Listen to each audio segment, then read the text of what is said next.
Keberangkatan Duli Yang Maha Mulia yang di-Pertuan Besar Negeri Sembilan Darul Khusus dan Duli Yang Maha Mulia Tunku Ampuan Besar Negeri Sembilan Darul Khusus.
Bismillahirrahmanirrahim.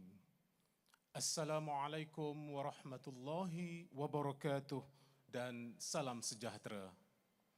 Menghadap ke bawah duli yang maha mulia, yang di-Pertuan Besar Negeri Sembilan Darul Khusus, Tuanku Muhriz Ibni Almarhum Tuanku Munawir, Canselor Universiti Kebangsaan Malaysia.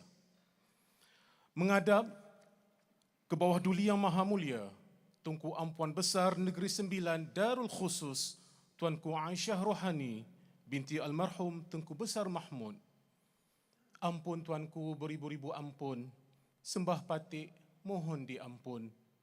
Patik bagi pihak pengurusan tertinggi dan warga Universiti Kebangsaan Malaysia menjunjung setinggi-tinggi kasih atas sudi perkenan duli yang maha mulia Tuanku berdua berangkat mencemar duli menghadiri Syarahan Canselor Tuanku Muhriz ke-5 pada pagi ini. Sesungguhnya, keberangkatan duli yang maha mulia Tuanku berdua merupakan suatu penghormatan kepada seluruh warga Universiti Kebangsaan Malaysia. Ampun Tuanku, patik seterusnya memohon limpah perkenan duli yang maha mulia Tuanku untuk patik meneruskan aturcara majlis serta mengalu-alukan hadirin sekalian. Ampun Tuanku. Bismillahirrahmanirrahim. Assalamualaikum warahmatullahi wabarakatuh dan salam sejahtera.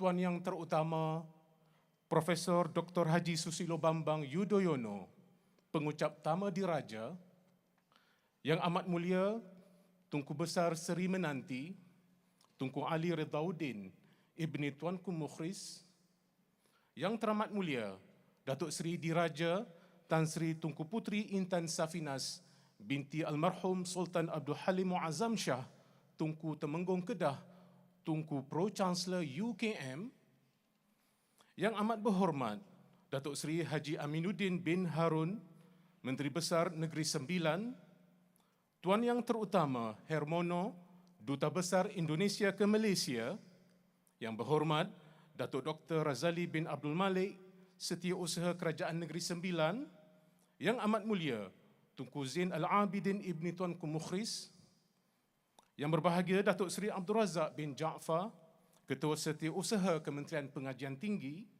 Yang Berbahagia Profesor Emeritus Datuk Dr. Muhammad Abdul Razak, Pengerusi Lembaga Pengarah Universiti, Yang Berbahagia Profesor Datuk Dr. Muhammad Ikhwan Haji Toriman, Naib Chancellor UKM, Yang Berbahagia Profesor Datuk Dr. Nur Azzah Muhammad Nordin, Timbalan Naib Chancellor Jaringan Industri, Alumni dan Masyarakat, merangkap pengerusi jawatan kuasa pelaksana Majlis Syarahan Canselor Tuanku Muhriz ke-5.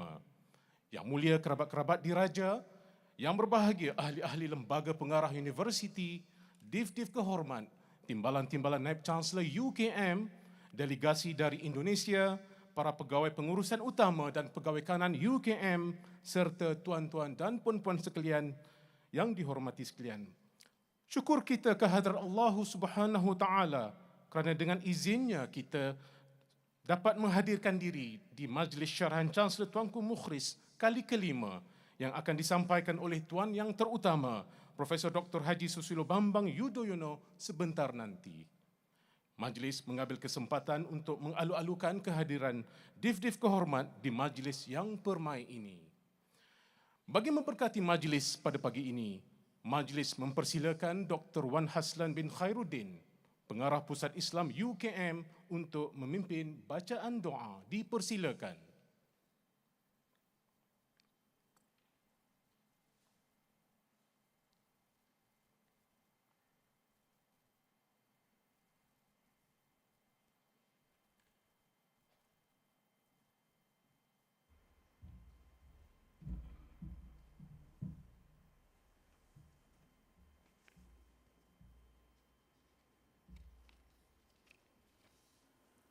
الفاتحة. بسم الله الرحمن الرحيم. الحمد لله رب العالمين الرحمن الرحيم مالك يوم الدين إياك نعبد وإياك نستعين اهدنا الصراط المستقيم صراط الذين أنعمت عليهم غير المغضوب عليهم ولا الضالين آمين. Bismillahirrahmanirrahim. Alhamdulillahi Rabbil Alamin. Wassalatu wassalamu ala sayyidil anbiya'i wal mursalin. Sayyidina Muhammadin sallallahu alaihi wasallam wa ala alihi wa ashabihi ajma'in. Allahumma inna nas'aluka khaira hadzal yawm. Fathahu wa nasrahu wa nurahu wa barakatahu wa hudah. Allahumma inna nas'aluka khaira hadzal yawm wa khaira ma fihi wa khaira ma qablahu wa khaira ma ba'dahu. ونعوذ بك من شر هذا اليوم وشر ما فيه وشر ما قبله وشر ما بعده. Ya Allah, sesungguhnya kami pada hari yang mulia ini merafakkan kesyukuran dan pujian kehadrat-Mu di atas segala nikmat dan kurnia yang tidak terhitung banyaknya. Allahumma ya Hannan ya Mannan, kepadamu segala kesyukuran kami sembahkan atas keberangkatan Duli Yang Maha Mulia yang di-Pertuan Besar Negeri Sembilan Darul Khusus Tuanku Muhriz Ibnul Marhum Tuanku Munawir, Canselor Universiti Kebangsaan Malaysia, dan Duli Yang Maha Mulia Tunku Ampuan Besar Negeri Sembilan Darul Khusus Tuanku Aisyah Rohani bintil Marhum Tengku Besar Mahmud, ke Majlis Syarahan Canselor Tuanku Muhriz ke-5 yang disampaikan oleh Tuan Yang Terutama Prof Dr. Haji Susilo Bambang Yudhoyono. Ya Allah, Engkau limpahkanlah rahmat dan keampunan-Mu kepada kedua Duli Yang Maha Mulia Tuanku dan seluruh hamba-hamba-Mu yang turut serta dalam majlis ini. Ya Arhamar Rahimin, sesungguhnya kami memohon kepadamu ilmu yang bermanfaat, keyakinan yang sebenar, iman yang berkekalan, hati yang penuh khusyuk, amalan yang baik, kesihatan dan kesegaran tubuh badan, kesungguhan dalam memartabatkan agama-Mu, dan kekayaan iman, ilmu, harta benda serta akhlak mulia. Ya Allah, berkatilah perhimpunan kami, satukanlah hati-hati kami, eratkanlah silaturahim dalam kalangan kami. Padukanlah tenaga dan usaha kami untuk mencapai kecemerlangan umat ini dan kegemilangan negara yang dicintai. Permudahkan segala urusan kami, ya Allah.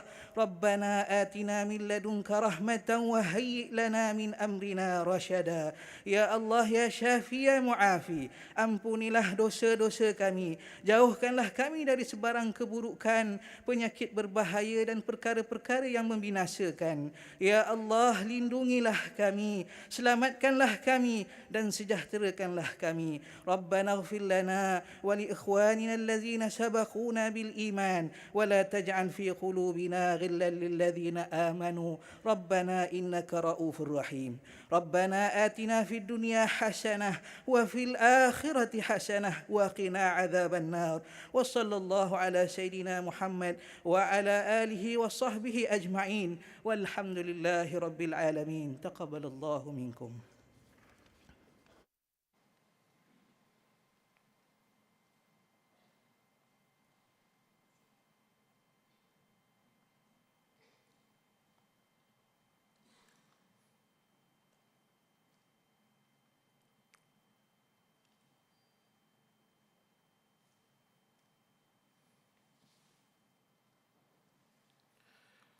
Amin ya Rabbal Alamin. Majlis merakamkan ucapan terima kasih atas bacaan doa sebentar tadi. Meneruskan atur cara, sama-sama kita saksikan tayangan multimedia sempena Syarahan Canselor Tuanku Muhriz kali ke-5 ini. Kita saksikan bersama.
as Malaysia's premier national university, is committed to its role as a guardian of the nation. It acts as a repository and conduit of knowledge and innovates ideas for socio-economic development for the well-being of society.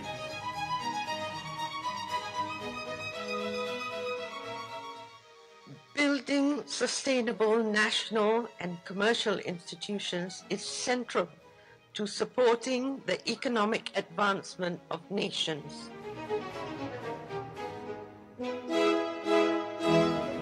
So we need a new form of governance within ASEAN.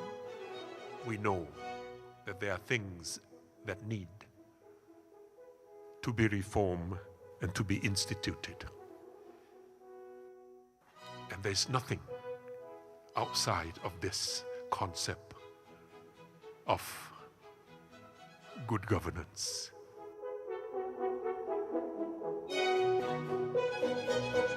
It seems to me that the great task of all our democracies is constantly to work and strive to ensure that we take the steps, we promote the rule of law, and we do everything to embody the rule of law as part of the culture or DNA of every state.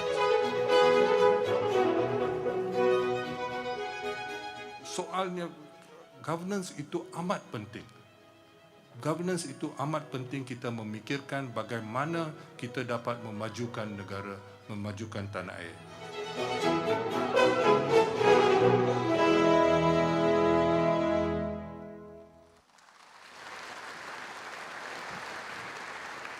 Majlis pada pagi ini diteruskan dengan pidato pengenalan pengucap tamu diraja Syarahan Canselor Tuanku Muhriz. Untuk itu, majlis dengan segala hormatnya mempersilakan yang berbahagia Profesor Datuk Dr. Muhammad Ikhwan Haji Toriman, Naib Canselor UKM untuk mengadap dan memohon perkenan Duli Yang Maha Mulia Tuanku Canselor bagi menyampaikan pidato pengenalan pengucap tamu diraja. Majlis dengan segala hormatnya dipersilakan.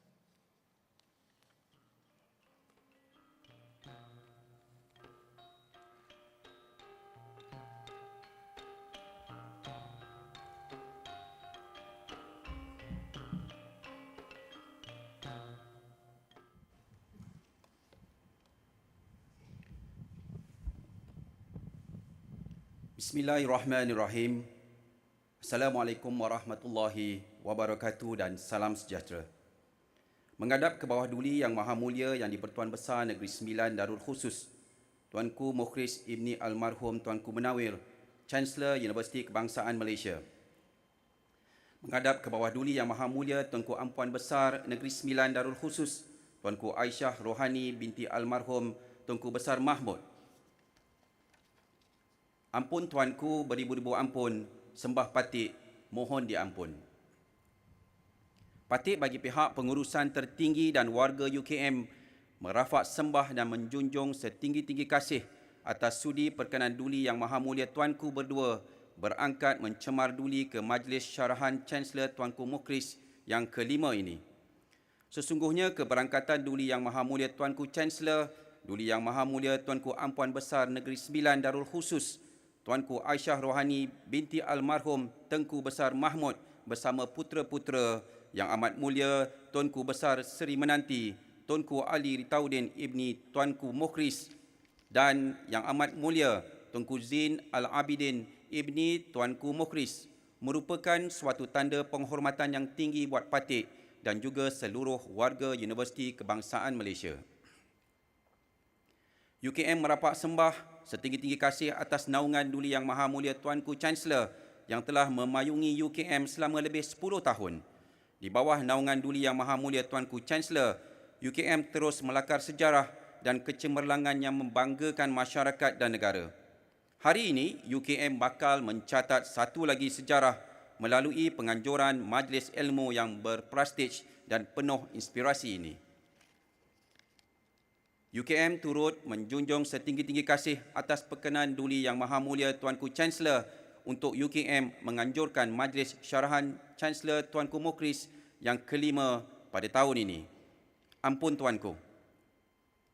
Patik seterusnya memohon limpah perkenan Duli Yang Maha Mulia Tuanku untuk mengalu-alukan kehadirin sekalian serta meneruskan pidato pengenalan Syarahan Canselor Tuanku Muhriz ke-5 dengan memperkenalkan pengucap tamu diraja yang diundang khas dari seberang laut untuk bersama-sama dalam majlis yang sangat bermakna ini. Beliau adalah Tuan Yang Terutama Prof. Dr. Haji Susilo Bambang Yudhoyono.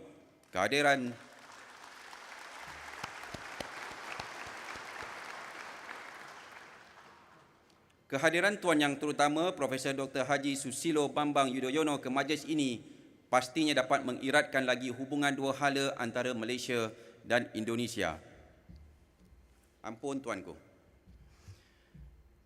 Tuan Yang Terutama Prof. Dr. Haji Susilo Bambang Yudhoyono, Yang Amat Mulia Tuanku Besar Seri Menanti Tuanku Ali Ritauddin Ibni Tuanku Muhriz, Yang Teramat Mulia Datuk Seri Diraja Tan Sri Tuanku Puteri Intan Syafinas binti Almarhum Sultan Abdul Halim Muazzam Shah, Tuanku Temanggung Kedah Tuanku Pro Canselor UKM, Yang Amat Berhormat Datuk Seri Haji Aminuddin Harun Menteri Besar Negeri Sembilan, Tuan Yang Terutama Hermono Duta Besar Indonesia ke Malaysia, Yang Berhormat Datuk Dr. Razali Abdul Malik Setiausaha Kerajaan Negeri Sembilan, Yang Amat Mulia Tuanku Zain Al-Abidin Ibni Tuanku Muhriz, Yang Berbahagia Datuk Seri Abdul Razak Jaafar, Ketua Setiausaha Kementerian Pengajian Tinggi, Yang Berbahagia Profesor Emeritus Datuk Dr. Muhammad Abdul Razak, Pengerusi Lembaga Pengarah UKM, Yang Berbahagia Profesor Datuk Dr. Norazah Muhammad Nordin, Timbalan Naib Chancellor Jaringan Industri Alumni dan Masyarakat,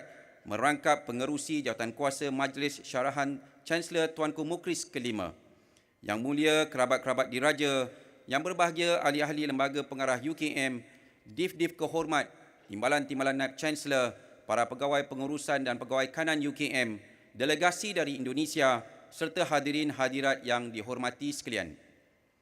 Tampan perwira di medan perjuangan, mengisi amanah menabur bakti, selamat bertandang kami ucapkan ke Desa Ilmu UKM di Bangi.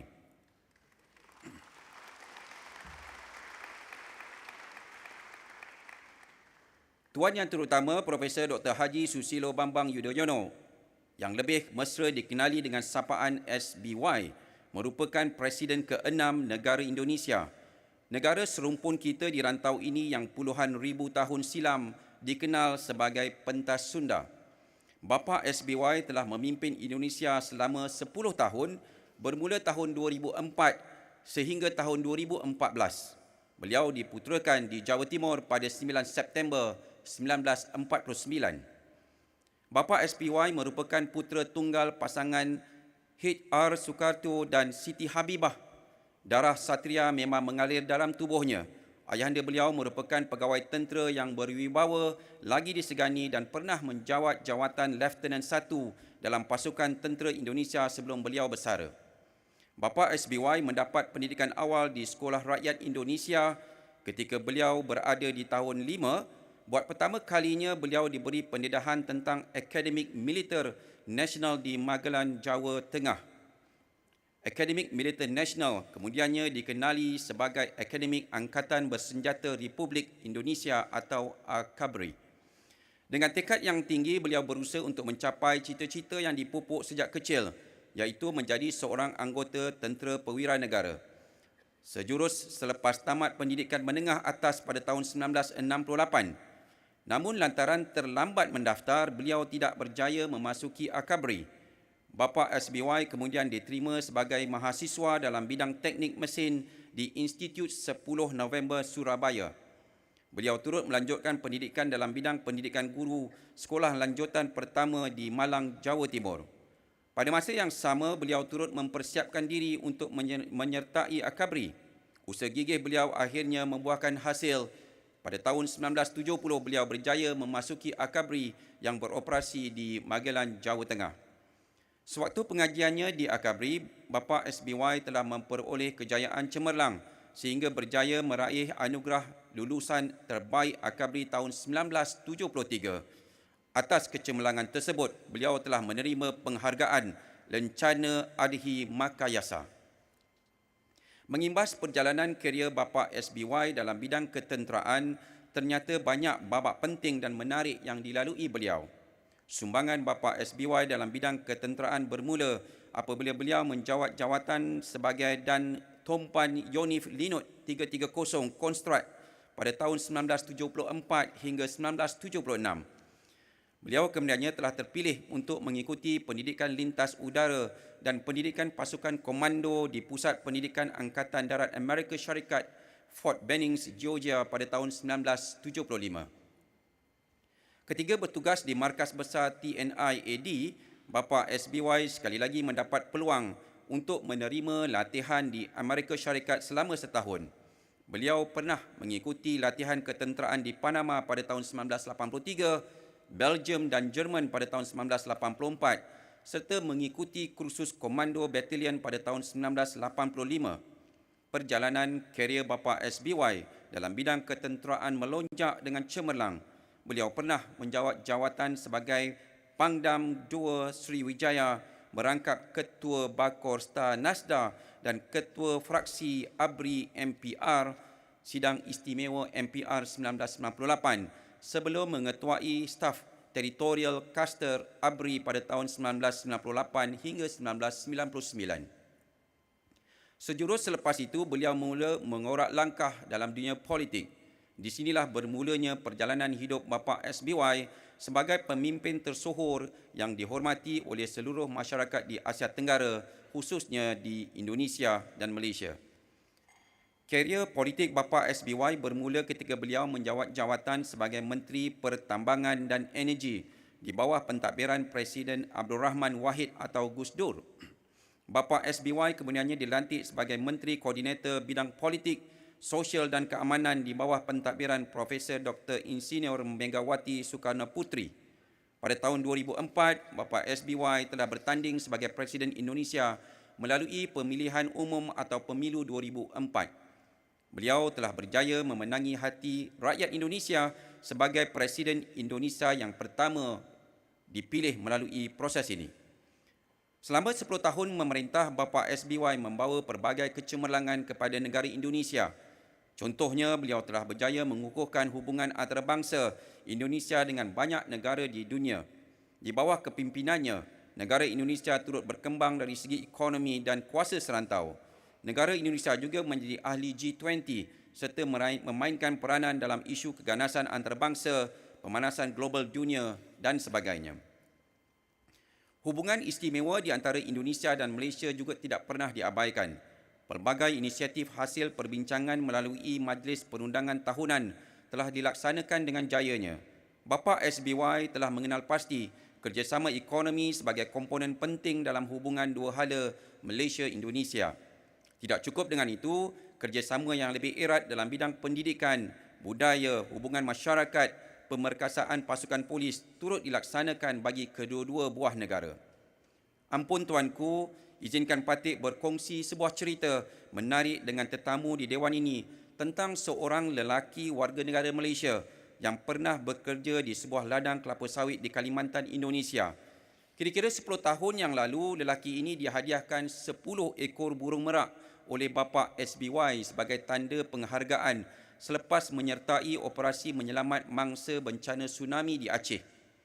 Hadiah tersebut memberi inspirasi kepada lelaki ini untuk memelihara burung merak secara serius. Berbekalkan sedikit modal dan latihan, lelaki tersebut akhirnya telah berjaya memiliki hampir 200 ekor burung merak. Tertarik dengan usia beliau, Kerajaan Negeri Perak telah bersetuju untuk menubuhkan perai Peacock Eco Park untuk diusahakan oleh lelaki tersebut. Pada hari ini, lelaki yang dikenali sebagai 𝗕𝗲𝘁𝗁𝗲𝗏 ini bertugas sebagai perunding burung profesional yang memberi hikmat nasihat kepada pelbagai organisasi di seluruh negara. Terima kasih bapa SBY, setitis budi menjadi permata, budi yang baik dikenang selamanya. Bapa SBY mengakhiri tugas beliau sebagai Presiden Indonesia ke-6 pada 20 Oktober 2014. Walaupun tidak lagi mentadbir negara Indonesia sebagai Presiden, beliau masih aktif berpolitik. Beliau pernah menjawat jawatan sebagai Ketua Umum Partai Demokrat semenjak tahun 2013 hingga 2020. UKM sangat berbangga menerima kehadiran beliau sebagai pengucap tama diraja dalam majlis pada hari ini. Pengalaman luas beliau mentadbir negara dengan tunjangan ilmu dalam bidang ketenteraan menjadikan bapa SBY seorang figura hebat dan berwibawa. Justru program syarahan pada pagi ini pastinya akan memberikan suatu perspektif baharu yang bermanfaat buat kita semua. Indah bulan di kala purnama, cahaya benderang di malam berembun. Budi Tuan kami terima untuk dikenang bertahun-tahun. Ampun Tuanku, sekian saja sembah ucapan Patik. Patik sekali lagi merafak sembah dan menjunjung setinggi-tinggi kasih atas sudi perkenan duli Yang Maha Mulia Tuanku berdua berangkat mencemar duli ke Syarahan Canselor Tuanku Muhriz ke-5 ini. Patik sekalian mendoakan semoga Allah Subhanahu Wa Taala melanjutkan usia duli Yang Maha Mulia Tuanku berdua serta putera-putera di dalam keadaan sihat walafiat dan kekal memerintah di atas takhta Kerajaan Negeri Sembilan dengan penuh keadilan dan kebijaksanaan. Menjunjung kasih Tuanku, sekian wabillahi taufiq wal hidayah. Wassalamualaikum warahmatullahi wabarakatuh.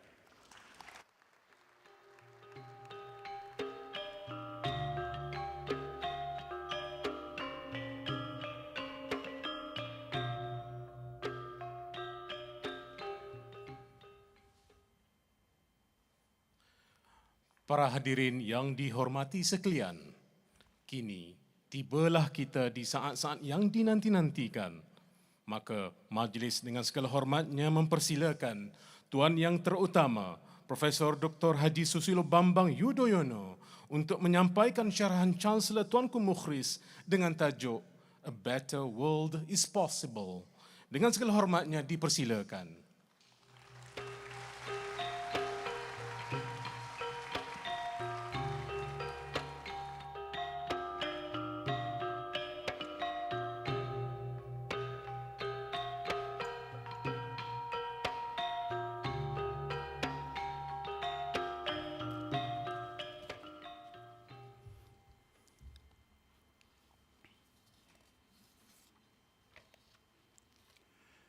Bismillahirrahmanirrahim.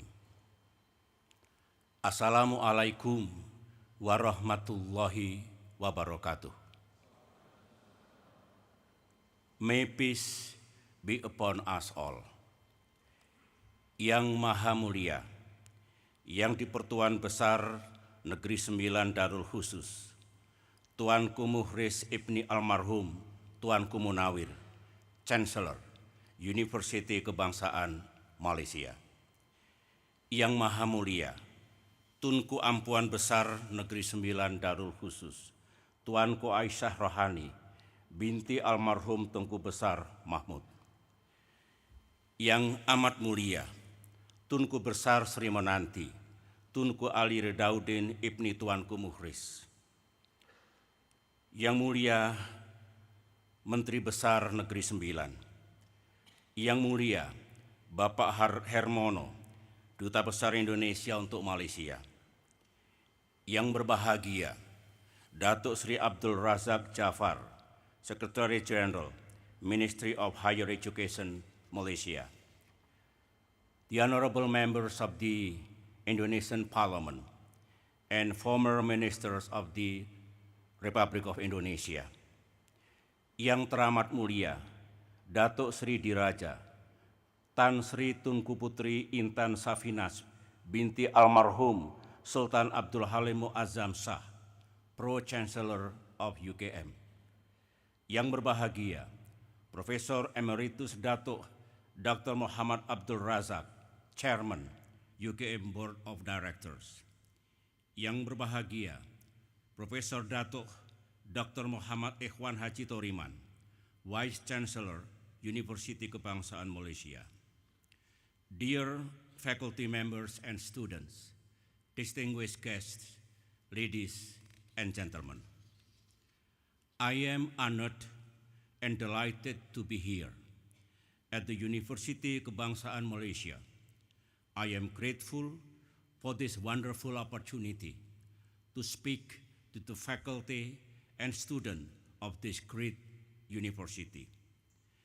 It was actually last month that I received Vice Chancellor Professor Ikhwan at my residence in Cikeas, where they extended an invitation from Chancellor Tuanku Muhriz to give an address at UKM. I immediately and happily accepted that invitation. Thank you. I do know that the UKM is widely known as one of the leading universities in Malaysia and in Southeast Asia. Here, you have built an institution driven by the insatiable quest for knowledge, excellence, and service. Graduates from this campus have become agents of progress for Malaysia and thus help make your country and the world a better place. I am also aware that a good number of Indonesians have studied here. I want to thank the UKM faculty and students for making them feel welcome here.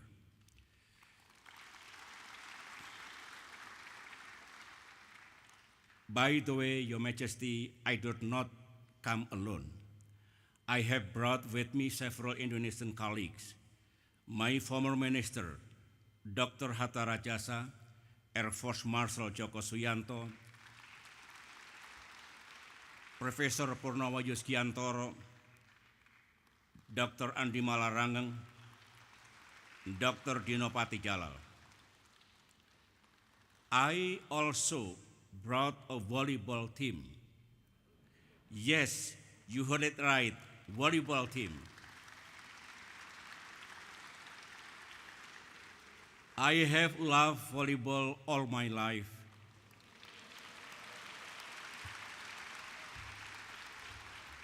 Thank you. I was a member of my high school's volleyball team. Later on, I also joined Indonesian Military Academy's volleyball team. When I was president, one of my favorite recreational activities would be to play volleyball with my security guards. Of course, for those who were not in duty. At first, it was a bit frustrating because somehow they would always let me win. Mereka mengalah biar saya senang. But after a while, it did become more competitive. On December 2019, 6 months after the passing away of my lovely wife, Ani Yudhoyono, I have, among other things, built a volleyball team. This team is called Lavani, or Love Ani, named after my late beloved wives. This is a serious team with dedicated athletes, and I am pleased to say that the Lavani made history by winning the Indonesian Professional League, Proliga 2022, and its first debut.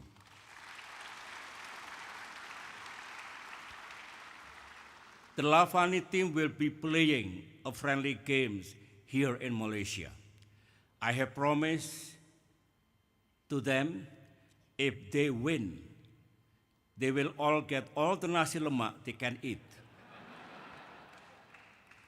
You are all welcome to watch the game, but don't use it as an excuse to skip your class. Ladies and gentlemen, it is always good to be here in Malaysia.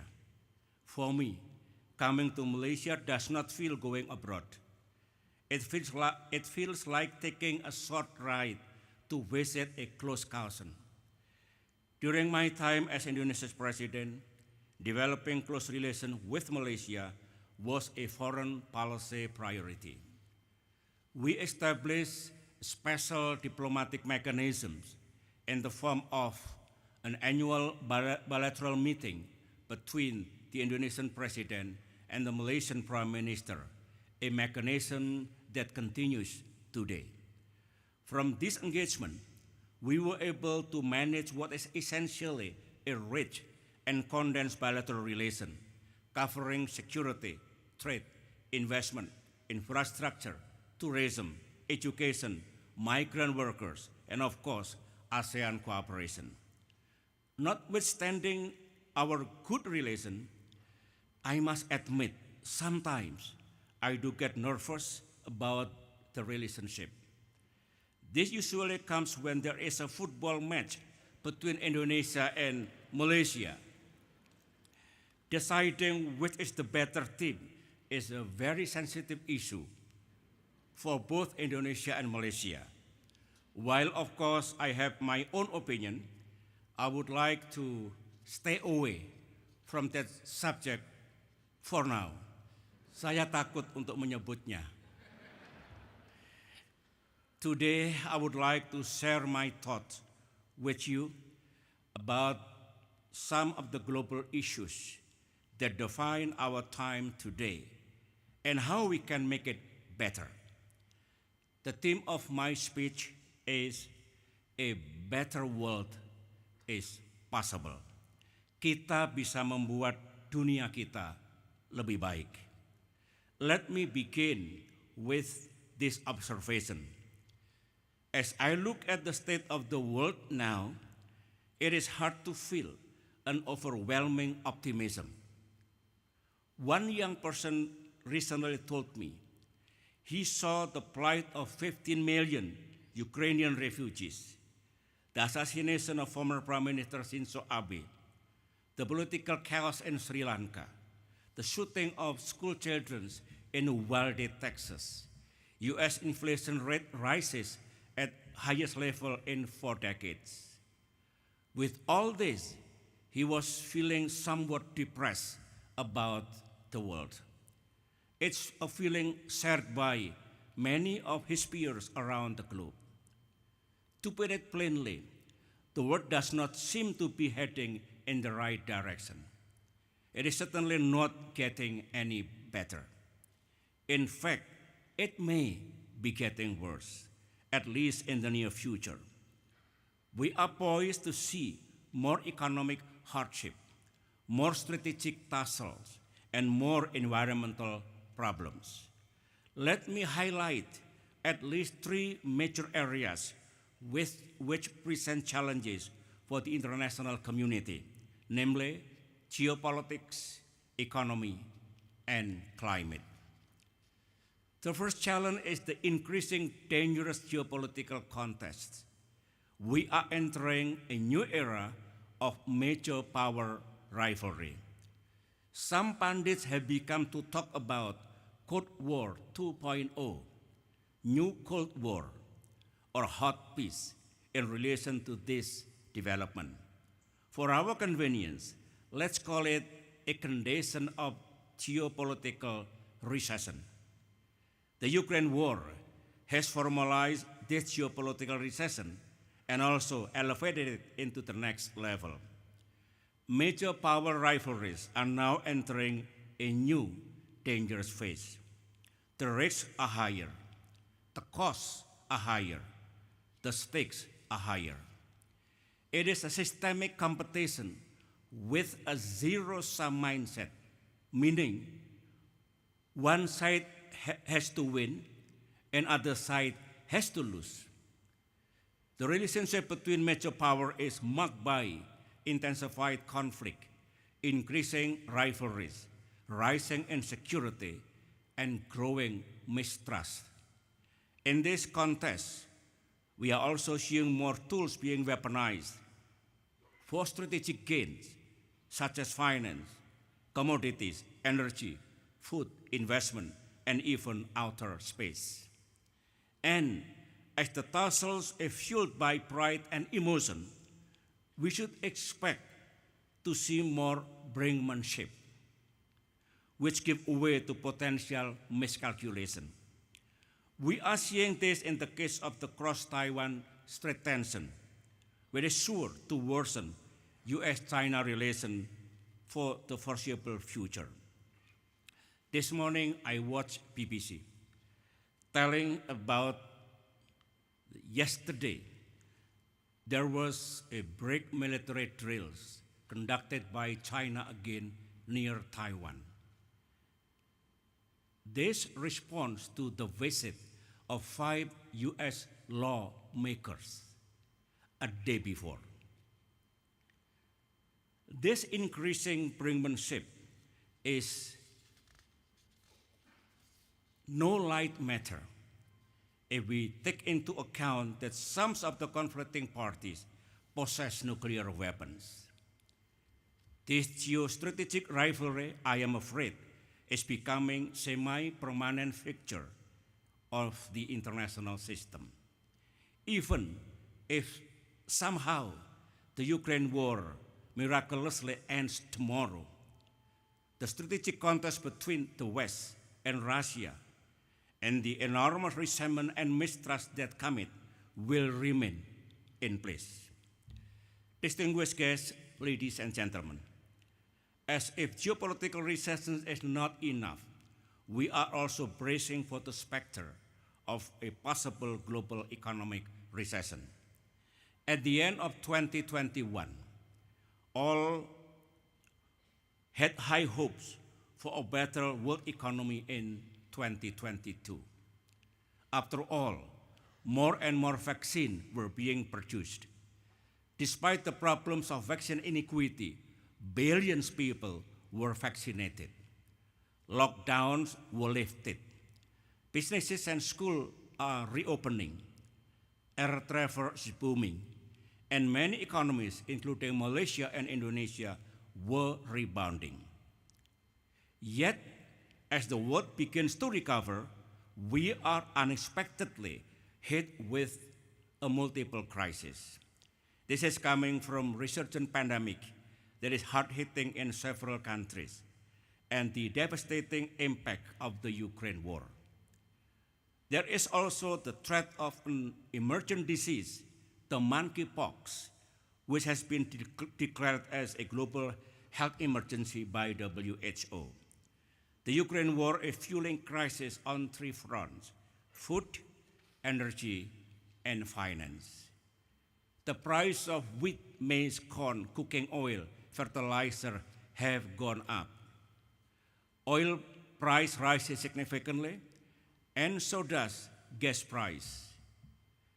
The sharp increase of food and energy price have caused the crisis of living costs in many countries. Some countries are benefiting from the rise in the price of some commodities such as palm oil and coal, but this is only momentary. We are seeing inflation at all-time high, both in developed and developing countries. Meanwhile, global debt hits record over $300 trillion. This is a surge of $100 trillion, which was the highest surge in World War II. The real concern is that 30% of emerging markets and 60% of low-income economies are at high risk of debt distress or not being able to meet repayments due. Thus, 100 countries have to reduce expenditures on social protection, education, and public health. To some low-income countries, it will also mean increased hunger and food insecurity, even crisis. The social and political impact of all this cannot be understated. Just last month, IMF warned that the world may be on the brink of an economic recession as the US, Europe, and China experience much slower growth than anticipated. This also translates the greater inequality. I was surprised to learn from the UN Inequality Report that in 2021, global inequalities remain extremely pronounced. The same report also said that the top 1% took 38% of all additional wealth accumulated since the mid-1990s, with an acceleration since 2020. No single strategy is sufficient to solve our all problems. Since the Millennium Development Goals, MDGs, had expired in 2015, more than 190 leaders have committed to the new 2030 development agenda. They adopted the 17 Sustainable Development Goals SDGs to help us all end extreme poverty, fight inequality and injustice, and fix climate change. I was actually engaged in framing SDGs through my role as co-chair of the UN High-Level Panel of Eminent Persons on the post-2015 development agenda, together with Prime Minister David Cameron of UK and President Johnson Sirleaf of Liberia. At that time, I consciously wanted to ensure that development anywhere in the world in the next 15 years should aim toward zero extreme poverty, fulfill basic human needs, and protect human security. Excellencies, ladies and gentlemen, so all in all, it is a gloomy situation we are facing. We have been in a similar situation in the past. The last time we had an economic crisis on such global scale was in 2008, the time when global financial crisis erupted. This crisis led to a loss of more than $2 trillion from the global economy. It led to a great recession and was followed by the European debt crisis. I was 4 years into my first term as President of Indonesia at that time. My immediate response was domestic: manage government spending, keep our monetary policies prudent, and undertake all measures to prevent massive layoff by companies. It was a difficult moment, but Alhamdulillah, despite the global financial crisis, the Indonesian economy continued to grow by around 6%. We were able to minimize the impact of the global economic crisis. Indonesia's other response was on the international front to remake the G20 to become an instrument to manage the global economy. This was a very difficult challenge. Clearly, there was recognition that the world economic landscape had changed. The G7 alone could not make all the economic decisions for the rest of the world. I personally pushed hard for the G20 option, not the G8 plus, G13, or any other grouping. Alhamdulillah, in the end, the options of G20 was agreed. The G20 policies eventually helped cure the global recession and avoid global depression. The G20 facilitated strategic global cooperation at a critical time when it is most needed. It demonstrated what could be achieved when the 20 biggest economies consisting of developed and developing countries work together with a good degree of trust for a common goal. This is what is missing today. In contrast with 2008, the G20 today is divided and engulfed in a state of confrontation. By way of sanction, economic warfare and other measures, economic links are being rapidly decoupled. The appetite for cooperation is low. The process of dialogue has become stiff. Mistrust and resentment rule the day. It has become much harder to find a consensus. It is much harder to cooperate. I have mentioned geopolitics, security, pandemic, economy, and equity.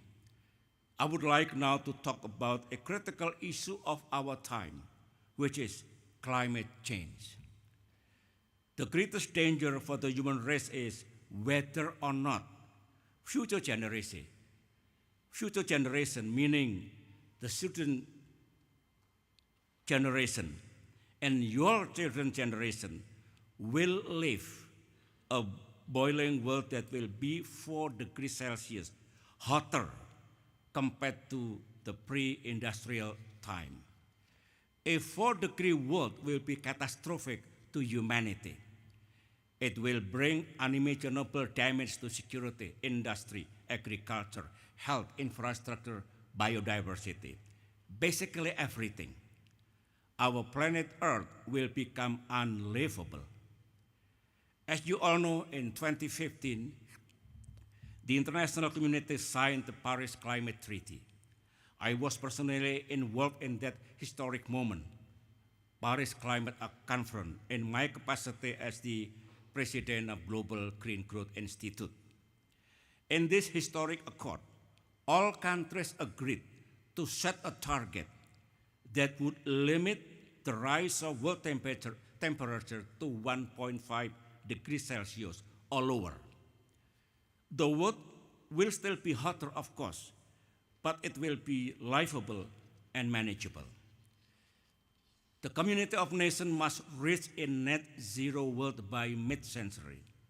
According to scientists, to reach a net zero world by mid-century, we must cut global emission by half in the next decade, then half it again the decade after, and half it again in the decade leading to 2050.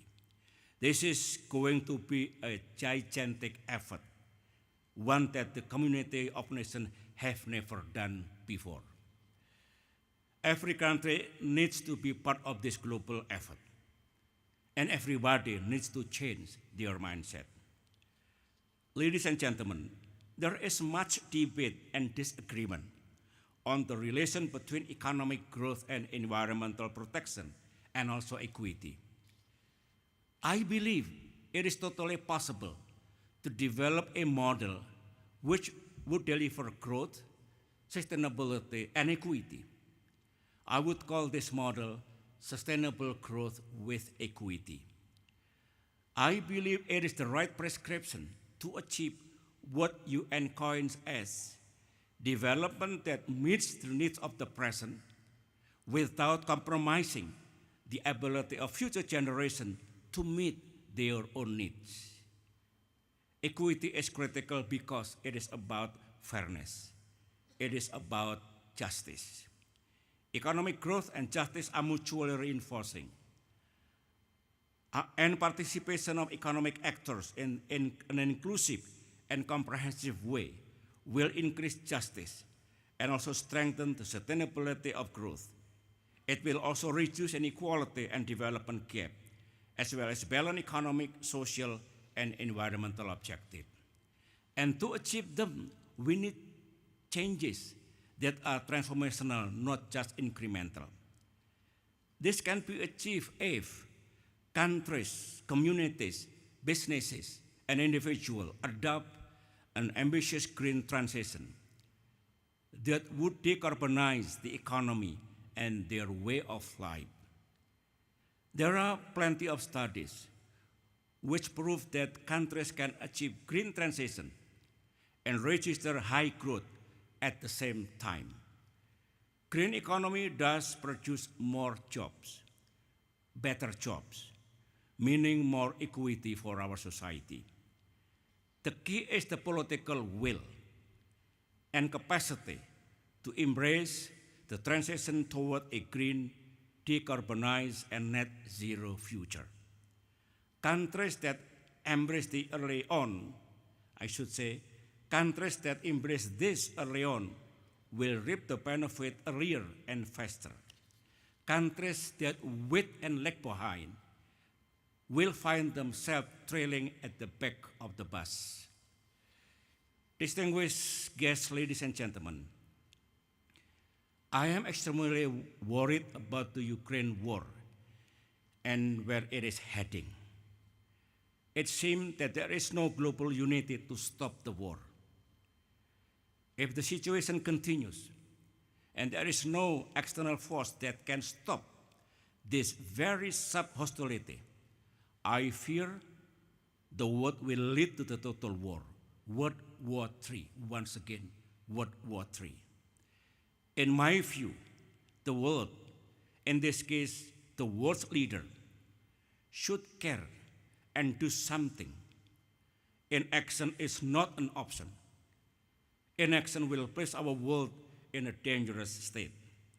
As for me, as a former leader, I also tried to do something by sending a letter to Club de Madrid, a grouping of former democratic president and prime minister, to work together to find solution for world problem. I am glad Club de Madrid responds positively to my proposal. Truly, a larger framework for preventing world crisis is needed, mainly related to geopolitics and international security. It seems that we have to go back to basic, in the resolution of the Russo-Western conflict, a solution that can finally be accepted by both sides who are locked in fierce hostility today. Despite all the conflict, despite all the conflicts around the world, despite seemingly dead-end situation, there is always hope. Peace is always possible. You just have to be patient and keep working at it. This is what happened in Aceh during my presidency. Aceh is a province in Indonesia that had been burdened by protracted conflict for 30 years. Before 2004, we tried peace talks. Each of them failed. We tried military measures. They did not solve the problem and sometimes made it worse. It seemed that the conflict was getting worse and worse, with the risk of more lives becoming casualties. But I kept believing in the necessity of peace. After the deadly tsunami in 2004, we made new overtures with new format of negotiation. By mid-2005, after some very hard negotiation, but by keeping goodwill, the Indonesian government and the GAM were finally able to sign a permanent peaceful political settlement based on special autonomy for Aceh.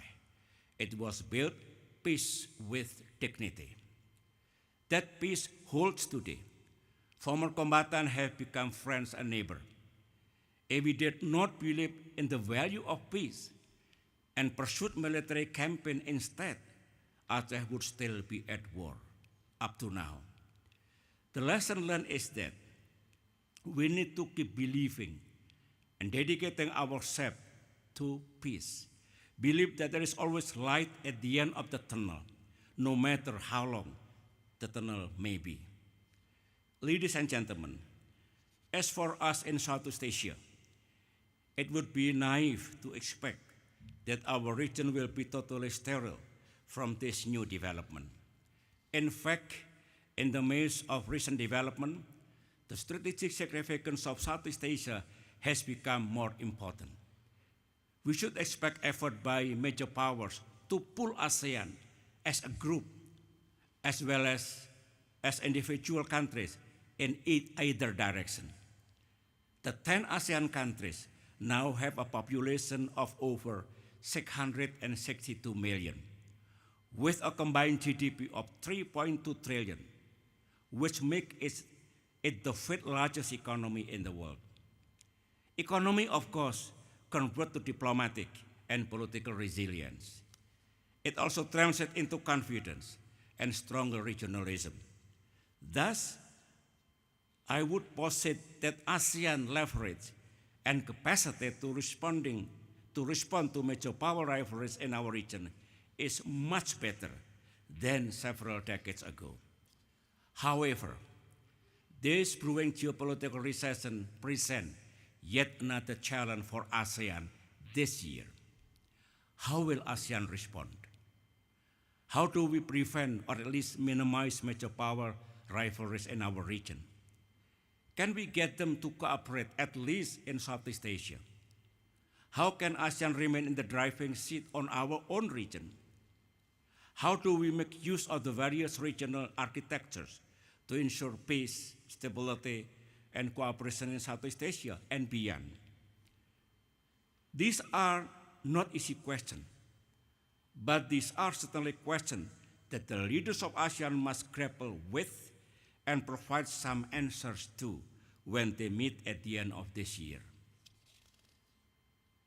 Ladies and gentlemen, in closing, I have pointed out that the world we live in today faces all these complex challenges: geopolitical recession, international security issues, economic problems, and various environmental complications.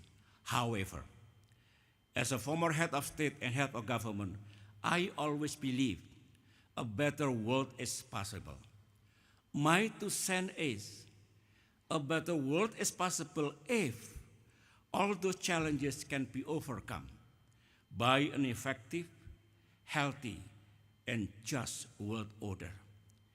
Indeed, any durable and peaceful 21st century world order would depend on how we can deviate from the unhealthy zero-sum mindset of the 19th and 20th century, where power shifts were always accompanied by new conflict and even war.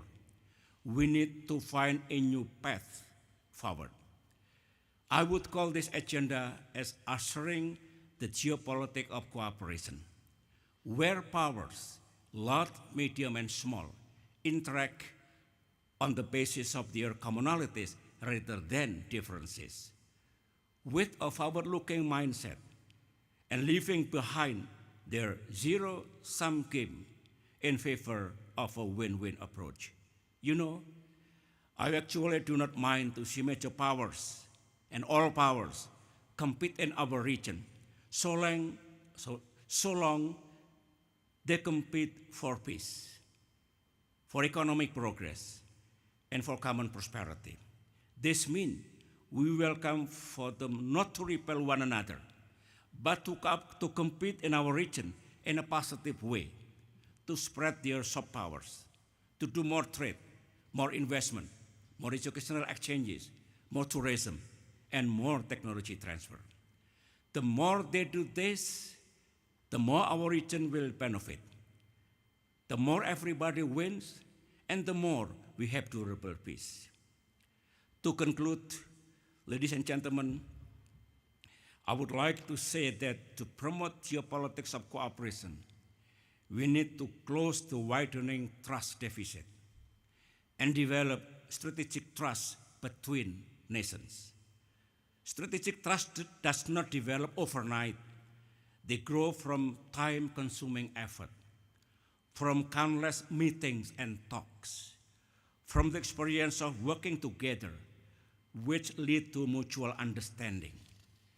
They involve a lengthy give and take process,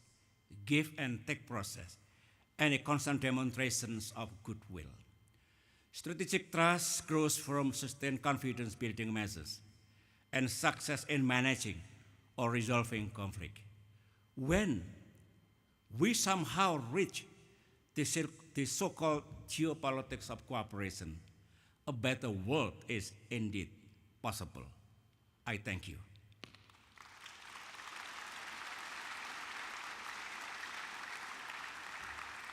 Assalamualaikum warahmatullahi wabarakatuh. Terima kasih kepada Tuan Yang Terutama dan Majlis memohon kepada Tuan Yang Terutama untuk terus kekal berada di atas pentas. Ampun Tuanku, sebagai tanda penghargaan kepada Tuan Yang Terutama, Dr. Haji Susilo Bambang Yudhoyono, Majlis dengan segala hormatnya mempersilakan yang berbahagia, Profesor Datuk Dr. Muhammad Ikhwan Haji Toriman Naib Canselor untuk menyembah sila dan memohon perkenaan Duli Yang Maha Mulia Tuanku Canselor dan Duli Yang Maha Mulia Tunku Ampuan Besar Negeri Sembilan Darul Khusus bagi menyampaikan cenderamata penghargaan kepada Tuan Yang Terutama Dr. Haji Susilo Bambang Yudhoyono.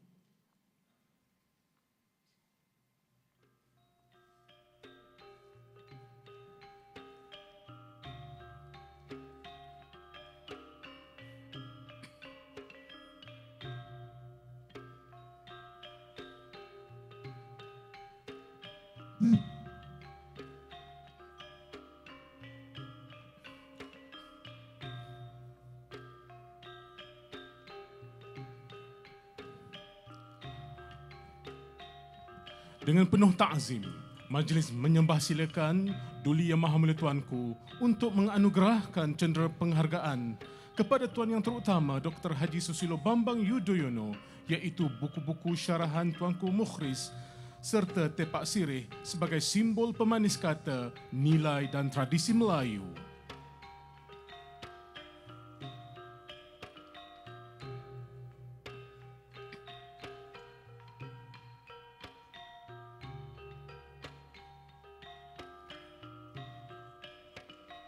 Seterusnya, Majlis mempersilakan Tuan Yang Terutama Dr. Haji Susilo Bambang Yudhoyono untuk menyampaikan buku Syarahan Canselor Tuanku Muhriz ke-5 kepada Duli Yang Maha Mulia Tuanku Canselor.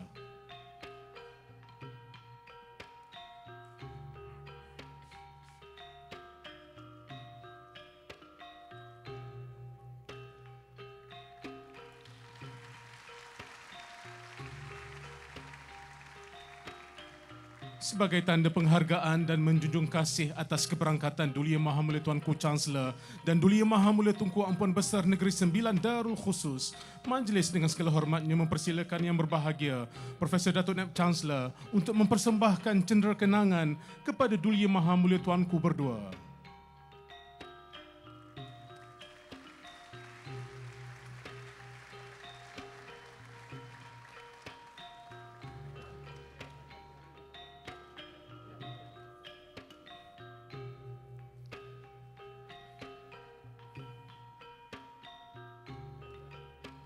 Menjunjung kasih Tuanku.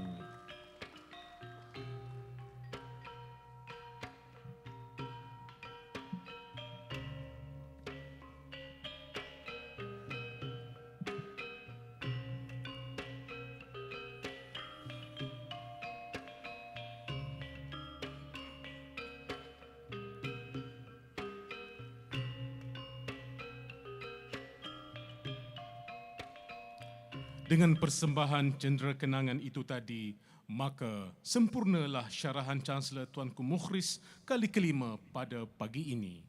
Ampun Tuanku, patik bagi pihak warga UKM menjunjung setinggi-tinggi kasih atas sudi perkenan Duli Yang Maha Mulia Tuanku berdua berangkat mencemar duli ke syarahan Canselor Tuanku Muhriz kali ke-5 pada hari ini. Sesungguhnya keberangkatan Duli Yang Maha Mulia Tuanku berdua merupakan penghormatan tertinggi kepada seluruh warga Universiti Kebangsaan Malaysia. Patik sekalian mendoakan semoga Allah Subhanahu Wa Taala melanjutkan usia Duli Yang Maha Mulia Tuanku berdua serta putera-putera di dalam keadaan sihat walafiat dan kekal memerintah di atas takhta Kerajaan Negeri Sembilan dengan penuh keadilan dan kebijaksanaan.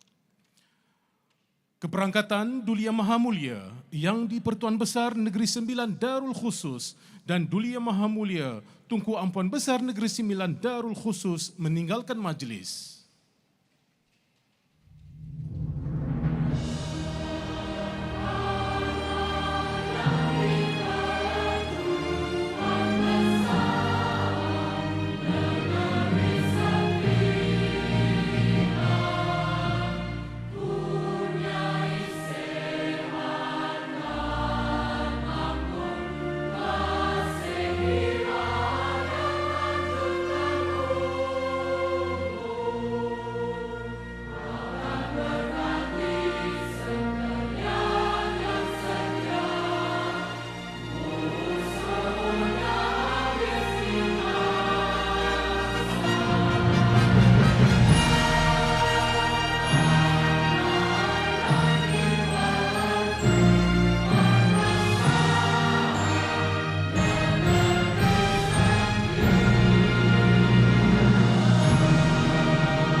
Sekian, wabillahi taufiq wal hidayah. Wassalamualaikum warahmatullahi wabarakatuh.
Thank you.